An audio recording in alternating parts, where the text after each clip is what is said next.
bawa busur dan tombak KKB Papua nekat bertandang ke markas TNI. Ternyata ini tujuannya. Selama ini para anggota KKB Papua selalu berusaha menghindari pertemuan dengan TNI Polri. Anggota KKB Papua bahkan menganggap TNI Polri sebagai musuh utama mereka. Oleh sebab itu, KKB Papua rela bersembunyi dan tinggal di hutan belantara demi menghindari TNI Polri. Namun apa yang dilakukan dua anggota KKB Papua ini justru berbeda. Kedua oknum tersebut selama ini aktif dalam sejumlah pergerakan anggota KKB di Kaimana, Papua Barat. Keduanya merupakan tentara TPNP BOPM yang bernaung di Bakodab 12 Kaimana Kurit. Fakta tentang penyerahan diri kedua anggota KKB tersebut ini viral di media sosial. Dalam video yang berdurasi singkat itu, anggota aktif kelompok kriminal bersenjata datang ke kantor Koramil 180407 Kambrau, Kaimana, Provinsi Papua Barat. Keduanya datang dengan membawa senjata tradisional berupa tombak, busur, dan anak panah, serta sebuah senjata api. Setelah berada di markas Koramil tersebut, kedua oknum anggota teroris tersebut lantas menyerahkan peralatan perang tersebut kepada prajurit TNI. Peralatan perang berupa senapan angin, tombak, busur, dan anak panah itu menjadi barang bukti kembalinya dua anggota KKB. Yang mengharukan adalah seusai memberikan peralatan perang, itu salah satu dari kedua anggota KKB tersebut lantas menyerahkan sepucuk surat cinta. Peralatan perang berupa senapan angin, tombak, busur, dan anak panah itu menjadi barang bukti kembalinya dua anggota KKB. Yang mengharukan adalah seusai memberikan peralatan perang itulah salah satu dari kedua anggota KKB tersebut lantas menyerahkan sepucuk surat cinta. Surat cinta itu berisikan ungkapan hati yang menyatakan kesetiaan terhadap NKRI, Negara Kesatuan Republik Indonesia.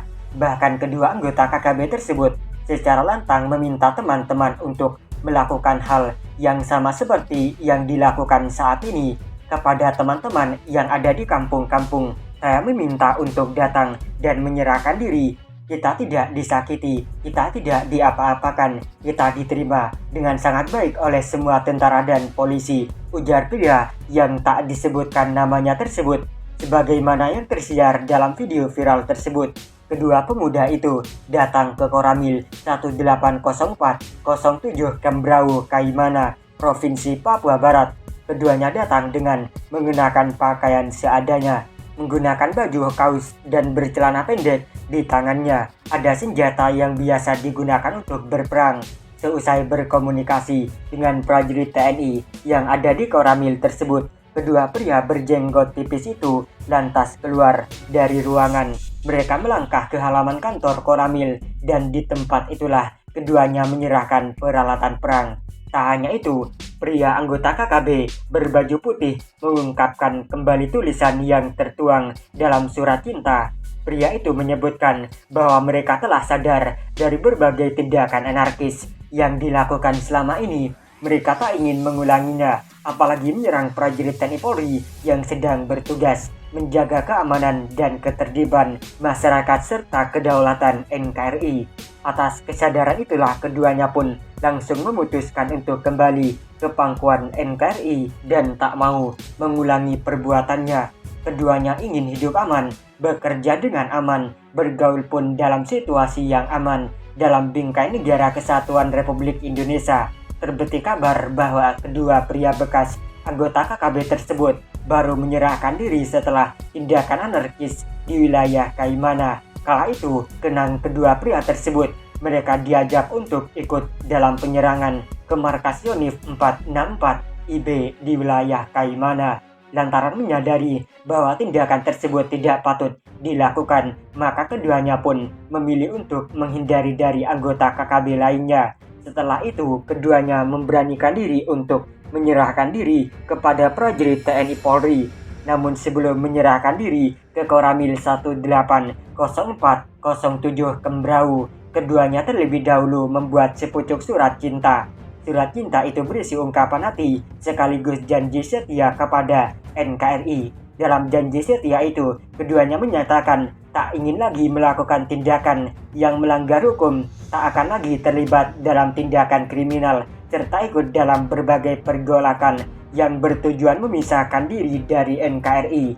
Pada bagian akhir dari video viral tersebut, selama ini mereka merupakan simpatisan TPNPB OPM dan menjadi anggota KKB aktif. Maka saat ini mereka menyatakan telah kembali ke pangkuan NKRI.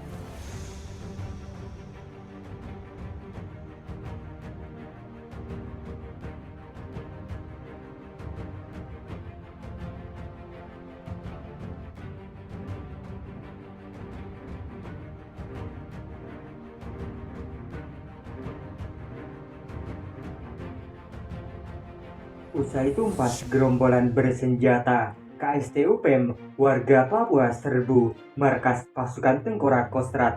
Ada apa?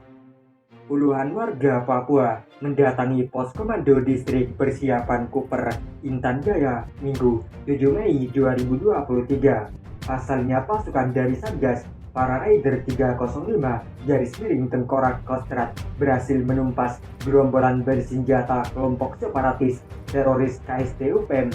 Sejumlah warga sangat berterima kasih dengan Satgas PR Tengkorak Kostrad di bawah pimpinan Raja Aibon Kobila, yakni Letnan Kolonel Inf Ardiansyah. Usai bentrok tembak dengan gerombolan kelompok separatis teroris KST UPM, akhirnya prajurit TNI dari Satuan Tugas Organik Batalion Infanteri Para Raider 305 _Tengkorak Kostrad ini berhasil memulihkan kembali situasi keamanan di wilayah Kabupaten Intan Jaya, Papua Tengah